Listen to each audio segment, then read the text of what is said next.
Have you thought life would magically get better after the pandemic? Let's be real for a moment. Did it?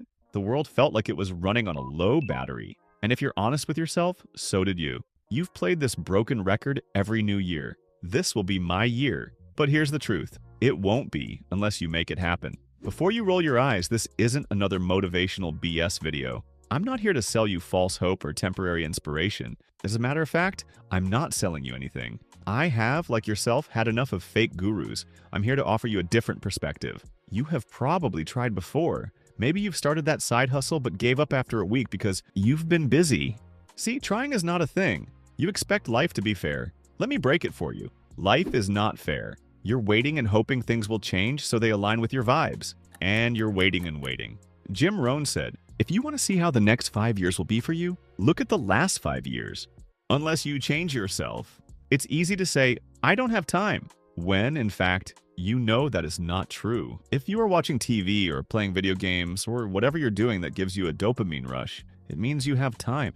You're just not using it productively. Out of 24 hours, you sleep 8, you work or go to school, which counts for another 8 hours, and 2 are for eating and basic existence. That leaves you with 6 golden hours. 6 hours that could transform your entire life. But what are you doing? Scrolling TikTok? Or binge watching another series? A better way to use your time now is to press that subscribe button. See, that phone is a tool only if you're using it right. We're living in the most resource-rich era in human history. Do you want to start a business, or learn a skill, or get fit? Everything you need is at your fingertips. Free online courses, YouTube tutorials, AI-powered learning tools, endless communities, and whatnot. The problem isn't the lack of opportunities. The problem is that you're not grabbing these opportunities.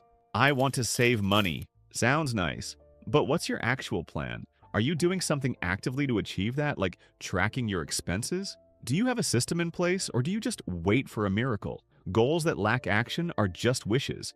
Do you want to know the ugly truth about success? Success isn't glamorous, and not all steps will be fun. In fact, most of the steps are repetitive and boring but necessary, like grinding when no one's watching or cheering you on, or saying no to the fun parties to work on your goals, or waking up early when you'd rather sleep. To be able to do all these boring steps, you need a little bit of discipline. Mike Tyson said, discipline is doing what you hate to do, but do it like you love it. And here's a radical thought. You don't need perfect balance. You need fierce prioritization. Reading a financial book can be helpful, but will not make you financially free if you don't have a plan. And more importantly, taking action on that plan. Grinding, it's hard, and it's supposed to be like that. Doing the hard part will help you to grow, and it will also force you to learn. If you get successful overnight, you'll learn nothing, and it will not last. Doing the hard part is the price we all pay to achieve success. The sweet spot is when you'll have fun doing this hard part. Let go of easy, like scrolling through success content. That only leads you to more success content, and it will be beneficial only for the person that creates that content, leaving you in the same place you were yesterday, if not worse. Switch from viewer to creator, from follower to student. The big question is, are you really trying?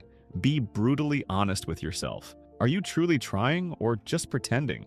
There's a massive difference between dabbling and committing. Consistent effort transforms lives. Half-hearted attempts, they just keep you stuck. You can't expect amazing results when you put in shallow effort. The world won't fix itself. It might feel gray and uninspiring right now, but you're adaptable. You're capable. You have everything you need to inject some color back into your life. Everything changed when I stopped waiting for life to happen and started to force life to give me what I wanted.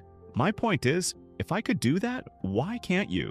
This isn't about being perfect. Nobody is perfect. Nobody will be. It's about being intentional, about choosing progress over excuses. So if you decide to do this, like really do it, 2025 can be your year. Enough of next year will be my year. And start now. So are you ready to make 2025 different? Or are we going to have the same conversation next year? Lock in or get left behind. The choice is yours.